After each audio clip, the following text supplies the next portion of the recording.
दोस्तों, जब रेत उड़ती है तो कई बार वो सिर्फ धूल नहीं उड़ाती बल्कि वो तारीख को जगह देती है। खुरासान ये नाम शायद आज की दुनिया के नक्शे में एक सीमित इलाका लगे, मगर जब आप रूह की आंखों से देखें तो ये इलाका सिर्फ जमीन का टुकड़ा नहीं बल्कि एक हकीकत की पुकार है, जिसकी गूंज सदियों पहले अल्लाह के रसूल सल्लल्लाहु अलैहि वसल्लम की जबान से निकली थी। हदीसों में जिस खुरासान का जिक्र हुआ है वो आज के अफगानिस्तान, ईरान और मुमकिन है कि कुछ हिस्से पाकिस्तान और मध्य एशिया तक फैला हुआ इलाका है।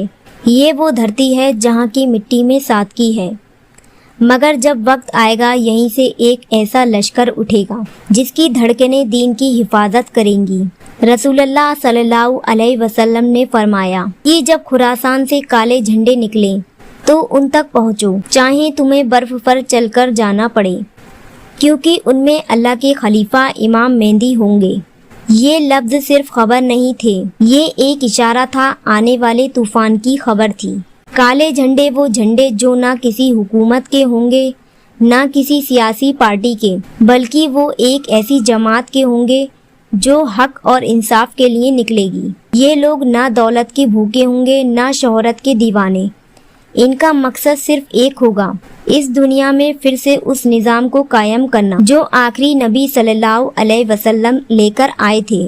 इमाम मेहदी अलैहिस्सलाम, जिनका नाम मोहम्मद होगा और उनके वालिद का नाम अब्दुल्ला होगा, वो कुरैश के होंगे, फातिमा रज़ी अल्लाह अन्हा की नस्ल से होंगे, मगर उनका ज़हूर अचानक नहीं होगा। इससे पहले ऐसा फसाद फैलेगा जो न पहले कभी देखा गया होगा।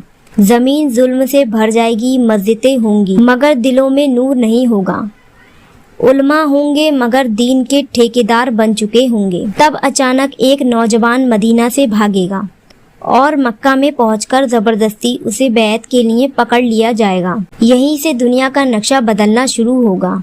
मगर सवाल उठता है, क्या आज के दौर में खुरासान का वो लश्कर तैयार हो रहा है? क्या अफगानिस्तान और ईरान की सरजमीन पर ऐसी जमातें उभर रही हैं जो हक के लिए जान देने को तैयार हैं? शायद और शायद नहीं भी, क्योंकि कई ऐसी तहरीकें और जमातें हैं जिन्होंने इन हदीसों का नाम लेकर अपने मकसद को पूरा किया, मगर वो असली लश्कर नहीं थे। हदीसों में साफ कहा गया है कि वो लोग ऐसे होंगे जो जुल्म के खिलाफ खड़े होंगे और उनका मकसद मेहदी अलैहिस्सलाम की मदद होगा, ना कि तख्तो ताज की लालच। आज की दुनिया की हालत देखिए, खुरासान के इलाके में आग लगी हुई है, अफगानिस्तान दशकों से जंग के शोले में जल रहा है, ईरान में सियासी उथल पुथल है, लेकिन वही कुछ ऐसी आवाजें भी हैं जो जुल्म के आगे झुकने को तैयार नहीं। ये वो बीज है जो शायद आने वाले वक्त में उस लश्कर की शक्ल इख्तियार कर ले, मगर हमें सिर्फ दूर से तमाशा नहीं देखना। ये लश्कर सिर्फ खुरासान से नहीं उठेगा, ये लश्कर उठेगा हर उस दिल से जो हक के लिए धड़कता है, वो चाहे पाकिस्तान में हो, हिंदुस्तान में, अरब में या किसी यूरोपीय मुल्क में। अगर तुम्हारा दिल भी हक से जुड़ा है, अगर तुम भी जुल्म के खिलाफ खड़े होना चाहते हो, तो समझो तुम उसी लश्कर का हिस्सा बनने की तैयारी में हो।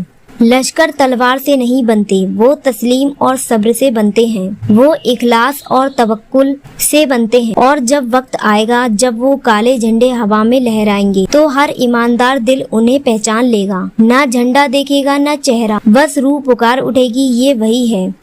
इसलिए अब वक्त है कि हम अपने अंदर झांके, क्या हम उस लश्कर के लायक हैं?